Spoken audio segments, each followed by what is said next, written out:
Hi, I'm Zia Parker here at Willow Permaculture in Niwot, Colorado near Boulder. Permaculture is a design method for deriving the optimum formula for sustainability for any given place, be it urban or rural, rainforest or desert. It can be applied to any place. Permaculture has estimated over 12 million graduates globally and growing. It's taught in over 100 countries. It really is a grassroots global sustainability movement. What can one person do? So much. The permaculture design course is the main way that permaculture is shared across the planet. The special focus of the Willow Way course is coming to our senses to connect with the land and communication with nature. Also cross-cultural connection and season extension for high altitude, high yields. So many people from different cultures around the world are taking the permaculture principles to heart, and then they're adding their own creativity and specific qualities of their homeland, and they're deriving fantastic systems that regenerate the earth and they help heal it rather than hurt it. The uniqueness of each land base, plus the needs of the life forms that are there, is what directs the design. There's no one right way to do permaculture. I've been involved in teaching permaculture for about 20 years. First in Africa, 2-year project at West Africa. Was involved in the teaching team in the Navajo reservation for a couple years, and an early project on the Arapaho reservation, and then taught in several courses here in Colorado. And more I'm just so impressed with what people are doing with permaculture in so many diverse cultures and diverse landforms. And now that things are really changing in the world, and we're coming up on a lot of reasons why sustainability is becoming increasingly important, I'm increasingly involved.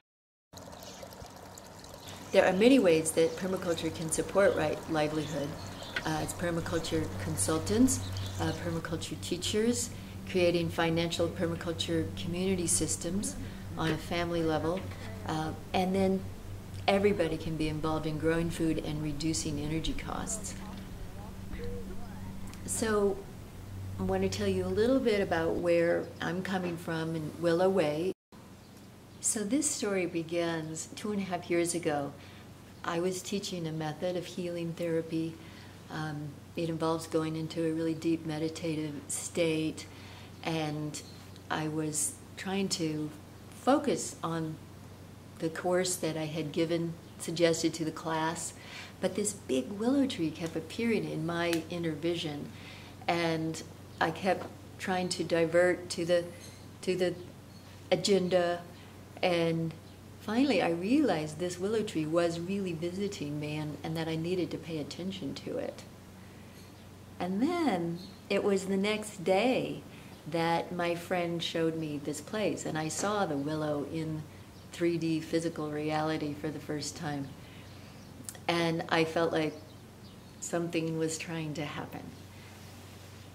This made a big impression on me. It just had the feeling of a spiritual assignment and something that I was being asked to do. So now Willow Way has become Boulder County's first official permaculture demonstration farm. And those of us that live here in a small community are working very hard to make it a really good model of sustainability. This tree has been here a very long time, longer than any non-indigenous people have been here. And I've developed a deep relationship with it, and I feel that a lot of information comes through it. And it's my teacher, this tree, the grandmother willow. We like to start with the 3 ethics of permaculture. The ethics are care for the earth, care for the people, and share the abundance.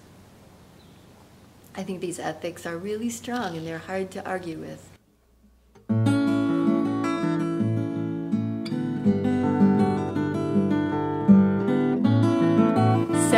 permaculture, we're going beyond, let's not poison the land, to systems that really regenerate the soil fertility and ecological building that doesn't deplete the resource base, and water purification through natural biological processes that are not energy intensive and they're not toxic.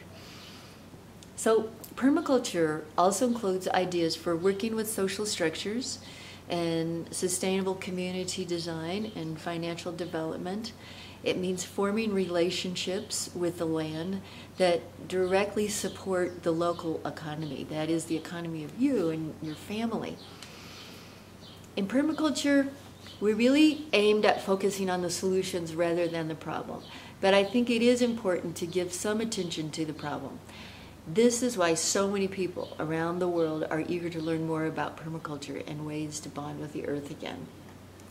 This is a slide that shows a cubic mile of oil, which is roughly the amount of oil that is used globally per year by everybody and every use of oil. And next we come to what we would need to do in terms of creating new production plants for other forms of energy if we no longer had oil.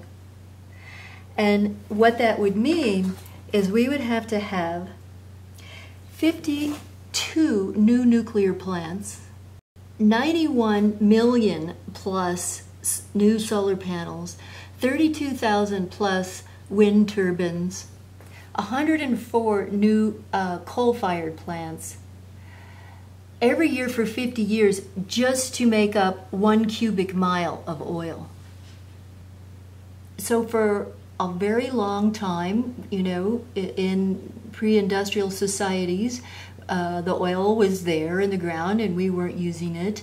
And then as the Industrial Revolution proceeded, we used oil at an ever-increasing rate. So now the projections are that we already have hit peak oil, which means we have come to that day that we have produced the most per day that ever will happen, and we are on the oil descent. This is something that some people, a small segment of the population, is busy preparing for adapting to that. And this slide is a really interesting one.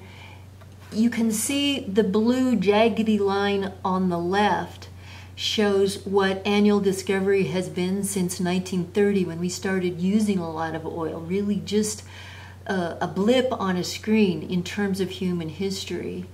And then you see 2010, how discovery declines to almost zero very quickly. And then look at the green graph in the middle. This represents projected production, and production is on a steady downward decline. And then the red line in the back is annual demand. Well, annual demand has been climbing steadily, but the projected demand skyrockets over the next 2 or 3 decades. At this point, familiarity with the backdrop is common. Permaculture gives us a way to respond to the global scenario. We are the ones that we've been waiting for. Permaculture is about adapting to the niche and getting the most out of it. Permaculture provides answers and considers that every problem suggests solutions when looked at from an inclusive viewpoint, bringing all the elements in human and ecological systems together to strengthen all the parts as a whole. Reciprocity is how nature works and what permaculture teaches and practices. So at Willow Way we talk about the big P and the little p. The little p is the techniques. Permaculture provides a big umbrella that holds quite a broad spectrum of different sustainability techniques. Some of them come from vastly different cultures around the world and throughout time. But the big P is really the more important part, and that is the design method that provides for a highly integrated system where every element serves many functions. And the relationships provide for a very efficient synergy. The permaculture course builds skills for the design process. Like the other groups we talked about, sort of moving that water through the gravity so that it expands over the property, so there's less chance of flooding. And as a part of that, we thought the food forest could be expanded. Have a pipe that comes up, and then you know they can put a Y right there, and it's like, yeah, and you could just do what you want. Right. I think that's a really, it's a good compromise. It's a good beginning way to teach people things. Right. You know, a good beginning way to work with differing opinions. Yeah. You know, sometimes you got to take little baby steps, you know, and that was a really good solution. So yeah, the last part is fun. We have all of our ideas now, and it's sort of like choosing the one you like the best and what you're going to spend your time on. And let me try. That's fun. It's kind of like idea shopping. Johnny can so I need.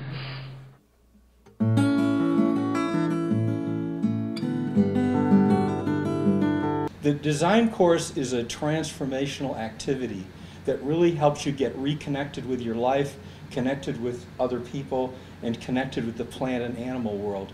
And so, you know, making those connections is subtle and challenging, but it's also very important. It's what we need to do to really shift the way we live on the planet. But we live in a specialist world that just forces us into these little narrow strata of work that we're supposed to do. But to be connected with this earth, we have to kind of move out into more of a generalist place so we can see what's in front of us and experience the plants and experience the animals and start to see the connections between things. Appropriate technology and green sustainable building. And appropriate technology is technology that's appropriate for the user and for the scale of use. And you know, so we teach people some of the basic techniques, the materials, formulas, things you need to know to do that. We can't cover every green building thing, but we can give you enough information that you can start knowing enough to make decisions and changing the way you might do things. So much of our processes, chemical, biological, agricultural, all use water. Some communities now have purple pipe systems for when you take wastewater and treat it and reuse it. And that's a lot of what my business focuses on, is taking wastewater, cleaning it up, and using it again so that you get more life out of a single drop of water. Taking water and maximizing its usage and finding ways to enhance the synergies that it has with the things around us, right? Especially in the agricultural world.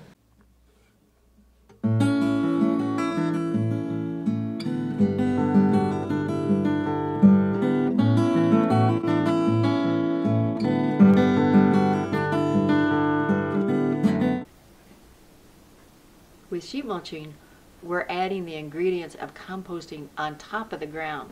Attention is paid to moisture levels, to the carbon-nitrogen ratios being right, and the first step is putting down a compostable weed barrier, usually cardboard. This is a good example of how permaculture mimics nature, and it's really effective. I've tried this in 5 different climate zones, and every time it works very well. I'm really sold on it. When you do it right, you set it up as a worm bin. Worms are really important in agriculture. Just the burrowings of worms can provide 5 to 11 times more nitrogen, phosphorus, and potassium than the surrounding soils. Aquaponics is a new idea that permaculture has really embraced, and it is growing fish and plants in mutually beneficial relationships. So it's a type of guild. We do a lot with season extension. We have a short growing season. We have to be able to start our plants early and extend the growing season into the fall and even over the winter.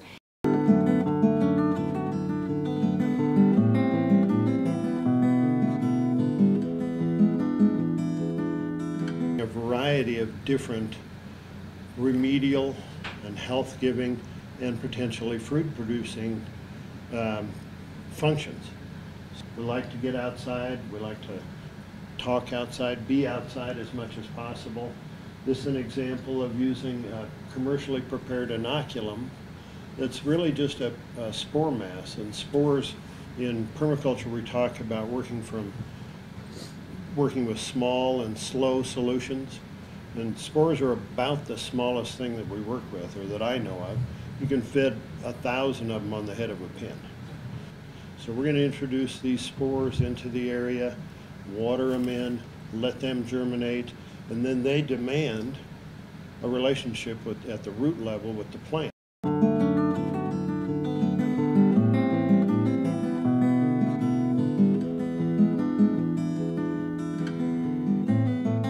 Exchange, that symbiotic exchange is taking place. Well, when we cut these plants off, the mushroom knows that its food source has gone, and so it immediately reproduces. And underground, it disseminates massive amounts of spores into the soil. So then we can take this soil and move it into the landscape, use it to work around the plants, use it in our potting soil for seed and plant starts. We can do all kinds of things with it and give the roots of the plants that we're working with that jump start. Will Allen, Director of Growing Power in Milwaukee, which is growing food for 2,000 people on 3 acres in the city, says, "It's now conclusive. A food revolution has begun." Vandana Shiva, famous female activist from India, says that the greatest symbol of freedom and independence of our time is the simple act of saving seeds. Permaculture has created a front row seat in the food movement for millions of people worldwide. It's a grassroots, people's movement that is inspiring hope and new beginnings in people all over the world.